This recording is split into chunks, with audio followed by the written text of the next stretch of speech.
Pak Surya terbaring lemah di ranjang rumah sakit. Napasnya tersengal-sengal. Wajahnya yang dulu penuh semangat kini terlihat pucat dan tirus. Gagal jantung yang dideritanya membuatnya sulit bergerak. Bahkan berbicara terlalu lama pun membuatnya kelelahan. Sudah 1 minggu ia dirawat di rumah sakit Cahaya Sehat. Namun satu hal yang terus menghantuinya, biaya rumah sakit yang belum juga dibayar. Anaknya, Nicholas Surya, seorang pengusaha sukses, memang telah berjanji akan segera menyelesaikan semua biaya perawatan.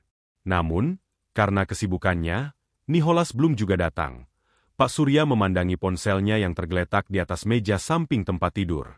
Layarnya gelap. Sudah 2 hari Nicholas tidak menghubunginya. Nak, di mana kamu? Ayah percaya kamu pasti akan datang. Gumamnya dalam hati. Sementara itu, di ruang dokter, 3 dokter senior tengah membicarakan pasien di ruang 307. Pak Surya belum bayar juga. Dokter Bayu meletakkan berkas pasien dengan kasar ke meja. Raut wajahnya kesal. Ini sudah seminggu. Kita tidak bisa terus menunggu. Kita butuh kepastian dokter. Andika mengangguk setuju. Betul, kalau tidak ada pembayaran, kita harus mengosongkan ruang itu untuk pasien lain yang bisa membayar dokter. Rina, satu-satunya dokter yang terlihat sedikit ragu, mencoba menengahi, tapi dia bilang anaknya akan membayar. Mungkin kita bisa beri sedikit kelonggaran, Dokter Bayu mendengus. Ah, sudah jelas dia hanya mengulur waktu. Kalau anaknya memang kaya seperti yang dia bilang, kenapa sampai sekarang belum datang juga? Dokter Andika tersenyum sinis. Jangan-jangan, anaknya memang tidak peduli. Atau malah tidak punya uang? Dokter Rina diam, menatap berkas Pak Surya. Ia memang merasa kasihan. Tapi sebagai dokter di rumah sakit swasta, ia juga paham bahwa semuanya tetap membutuhkan uang. Malam itu, Dokter Bayu, Dokter Andika, dan Dokter Rina mendatangi ruang 307 Pak Surya, yang baru saja tertidur, tersentak saat mendengar suara langkah kaki. Ia menoleh dan melihat ketiga dokter berdiri di hadapannya dengan wajah serius. Pak Surya, maaf, tapi ini sudah seminggu. Anda belum membayar biaya perawatan. Kami tidak bisa terus memberikan layanan tanpa kepastian pembayaran, ujar Dokter Andika dengan nada tajam. Pak Surya menatap mereka dengan mata lelah. Tolong beri saya waktu 1 minggu lagi. Anak saya pasti akan segera datang dan membayar semuanya, dokter. Bayu tertawa kecil, penuh sarkasme. Pak, jangan bercanda. Kalau anakmu memang peduli, dia sudah datang sejak hari pertama, bukan menunggu sampai 1 minggu tanpa kabar. Pak Surya menghela napas, mencoba menahan emosinya. Nicholas bukan anak yang seperti itu. Dok, dia pasti datang. Saya mohon, beri saya waktu. Dokter Rina menatap Pak Surya dengan sedikit rasa bersalah. Tapi ia tetap diam dokter. Andika menghela napas panjang. Baiklah, kami beri waktu 1 minggu lagi. Tapi kalau sampai minggu depan belum juga ada pembayaran, kami terpaksa mengeluarkan Anda dari rumah sakit. Pak Surya mengangguk lemah. Terima kasih. Dok, ketiga dokter itu meninggalkan ruang 307. Namun, begitu mereka berada di luar, Dokter Bayu kembali mendengus kesal. Aku yakin orang tua itu hanya berhayal. Minggu depan, kita usir dia. Aku tidak mau komisi kita tertunda hanya karena pasien yang tidak bisa bayar dokter. Andika mengangguk. Setuju. Kita harus bertindak tegas dokter. Rina hanya bisa terdiam. Ada perasaan tidak nyaman dalam hatinya. Tetapi ia tetap mengikuti keputusan mereka. Di dalam ruangannya, Pak Surya menatap kosong ke langit-langit. Hatinya penuh doa dan harapan. Nicholas, tolong segera datang. Nak, hari-hari berlalu dengan cepat, dan batas waktu yang diberikan kepada Pak Surya semakin dekat. Para dokter semakin tidak sabar, terutama Dokter Bayu dan Dokter Andika, yang sudah memikirkan komisi mereka. Di dalam ruang dokter, mereka kembali membahas Pak Surya. Besok adalah batas waktu yang kita berikan, ujar Dokter Bayu dengan nada tegas. Kalau sampai besok pagi tidak ada pembayaran, kita keluarkan dia. Dokter Andika mengangguk setuju. Kita tidak bisa terus menunggu. Aku sudah cek. Anaknya bahkan tidak pernah datang menjenguk. Itu artinya dia memang tidak peduli atau mungkin tidak mampu membayar dokter. Rina, yang duduk di seberang mereka, tampak gelisah. Tapi, bagaimana kalau memang anaknya sedang sibuk? Kita seharusnya tidak membuat asumsi tanpa bukti yang jelas dokter. Bayu tertawa sinis. Rina, dunia ini tidak sesederhana itu. Pasien yang tidak membayar adalah beban bagi rumah sakit, dan kita tidak bekerja untuk amal. Kalau kamu mau bersikap baik, pakailah uangmu sendiri untuk membayarnya, dokter. Rina hanya bisa diam. Ia ingin membela Pak Surya, tapi ia tahu tidak akan menang melawan dua rekannya yang lebih senior. Keesokan paginya, di ruang 307, Pak Surya baru saja selesai sarapan ketika tiba-tiba pintu kamarnya terbuka dengan kasar. Dokter Bayu dan Dokter Andika masuk bersama dua perawat. Pak Surya, maaf, tapi waktu Anda sudah habis, ujar Dokter Bayu tanpa basa-basi. Pak Surya menatap mereka dengan wajah lelah, tapi tetap berusaha tersenyum. Dok, tolong beri saya sedikit lagi waktu. Nicholas pasti akan segera datang, dokter. Andika menggeleng, kami sudah cukup bersabar. Kami tidak bisa membiarkan pasien lain yang benar-benar bisa membayar menunggu karena Anda. Pak Surya mencoba bangkit dari tempat tidur, tapi tubuhnya terlalu lemah. Ia merasa sesak dan kepalanya pusing. Namun, para dokter tidak peduli perawat, cabut semua alat bantu medisnya. Kita harus kosongkan ruangan ini, perintah Dokter Bayu salah satu perawat tanpa ragu. Tapi, dok lakukan saja. Bentak Dokter Andika perawat itu akhirnya menuruti perintah, meski dengan berat hati. Selang infus dan alat bantu lainnya dilepas dari tubuh Pak Surya. Pak Surya menahan rasa sakit saat tubuhnya ditarik perlahan ke kursi roda. Jantungnya berdebar tidak karuan. Ia ingin marah, ingin berteriak, tapi tubuhnya terlalu lemah. Saat mereka mendorong kursi rodanya keluar ruangan, Pak Surya sempat melihat pasien-pasien lain yang menatapnya dengan kasihan. Beberapa perawat juga tampak murung, tapi tidak ada yang berani membantunya. Di depan lobi rumah sakit, mereka meninggalkannya begitu saja. Silakan tunggu di sini sampai anak Anda datang, ujar Dokter Andika sebelum berbalik masuk kembali ke dalam rumah sakit. Pak Surya duduk diam di kursi rodanya. Mata tuanya menatap ke arah jalan raya yang ramai. Nicholas, di mana kamu? Batinnya namun, yang ia tidak tahu, badai besar akan segera menghantam rumah sakit itu. 2 hari setelah Pak Surya dikeluarkan secara paksa, Rumah Sakit Cahaya Sehat mulai mengalami berbagai masalah yang tidak terduga pagi itu. Seorang staf administrasi menerima telepon dari pemasok obat utama mereka, PT Medika Farma. Maaf, kami harus menghentikan pasokan obat ke rumah sakit Anda sampai pemberitahuan lebih lanjut. Staf itu terkejut. Apa? Tapi kenapa? Bu? Kami selalu membayar tepat waktu.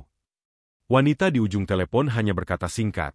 Kami tidak bisa menjelaskan secara detail, tapi ini adalah keputusan dari pihak manajemen kami. Telepon terputus, meninggalkan kebingungan di antara staf rumah sakit.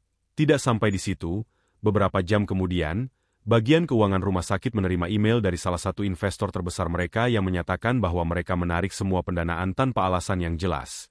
Di waktu yang hampir bersamaan, beberapa pasien VIP yang rutin berobat di rumah sakit itu tiba-tiba membatalkan janji temu mereka dan memilih beralih ke rumah sakit lain.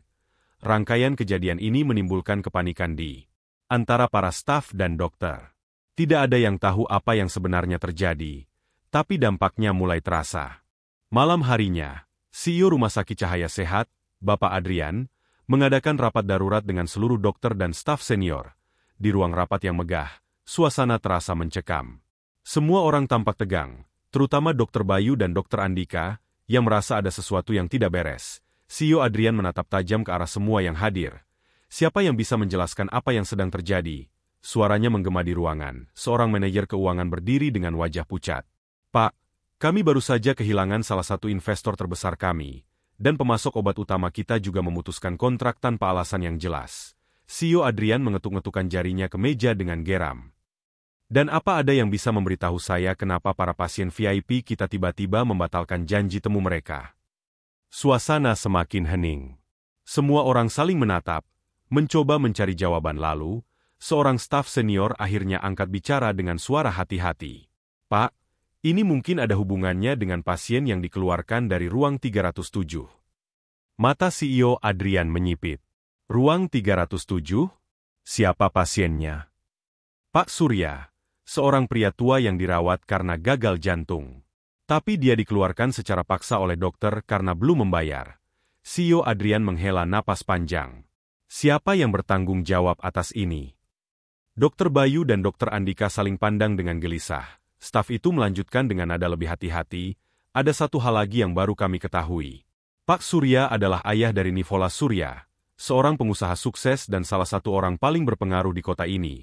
Seketika ruangan itu menjadi sunyi. Dokter Rina, yang sejak awal merasa tidak nyaman dengan keputusan itu, menundukkan kepala. Sementara Dr. Bayu dan Dr. Andika tampak pucat pasi. CEO Adrian mengetukkan jarinya ke meja dengan keras. Kalian mengusir ayah seorang pengusaha berpengaruh dengan kasar. Tak ada yang berani menjawab. Seorang staf lain menambahkan, Nicholas Surya memiliki koneksi dengan banyak pihak, termasuk pemasok obat dan investor yang bekerja sama dengan kita. Kemungkinan besar, semua masalah yang terjadi saat ini adalah akibat dari keputusan yang kita buat terhadap ayahnya. CEO Adrian menggelengkan kepala dengan marah.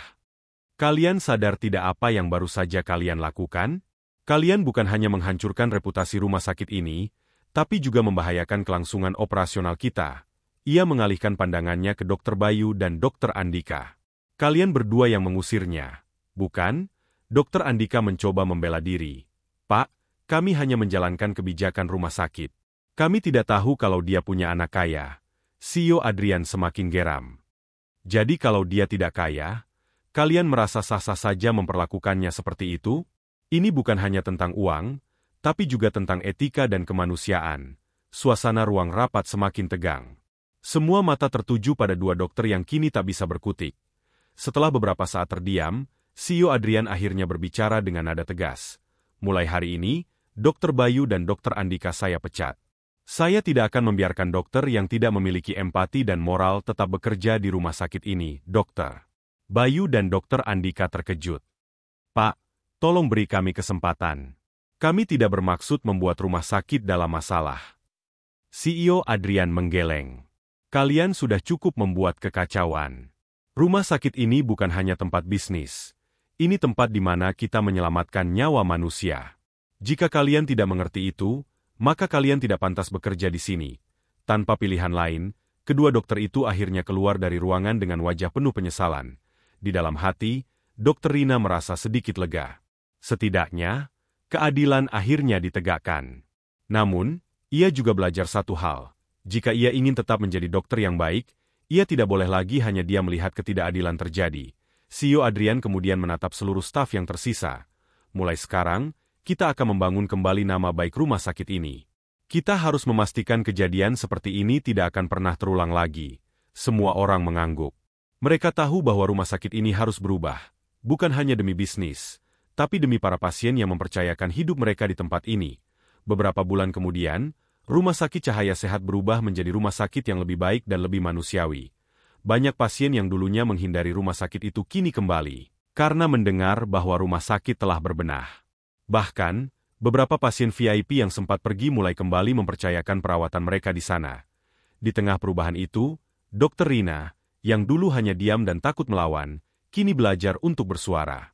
Ia menjadi salah satu dokter yang paling vokal dalam membela hak-hak pasien, memastikan bahwa kejadian seperti Pak Surya tidak akan pernah terjadi lagi. Suatu hari, Nicholas kembali mengunjungi rumah sakit untuk meninjau perkembangan yayasannya. Ia melihat suasana yang jauh lebih baik, para staf yang lebih ramah, dan pasien yang lebih tenang. Saat ia hendak pergi, ia menatap CEO Adrian dan berkata, "Saya senang melihat perubahan ini. Ingat, sebuah rumah sakit bukan sekadar tempat bisnis. Ini adalah tempat di mana orang-orang mencari harapan." CEO Adrian mengangguk. "Kami tidak akan melupakan itu, Tuan Nicholas. Terima kasih sudah mengingatkan kami." Nicholas tersenyum tipis sebelum berjalan pergi, meninggalkan jejak perubahan yang akan dikenang selamanya di rumah sakit itu. Kisah ini menjadi pengingat bagi semua orang bahwa keserakahan dan ketidakpedulian terhadap sesama akan selalu membawa akibat buruk. Sebaliknya, mereka yang berbuat baik dan memiliki empati akan selalu dihargai dan meninggalkan jejak yang berarti bagi dunia. Rumah Sakit Cahaya Sehat kini bukan hanya tempat berobat, tetapi tempat di mana setiap pasien diperlakukan dengan rasa hormat, kepedulian, dan kasih sayang.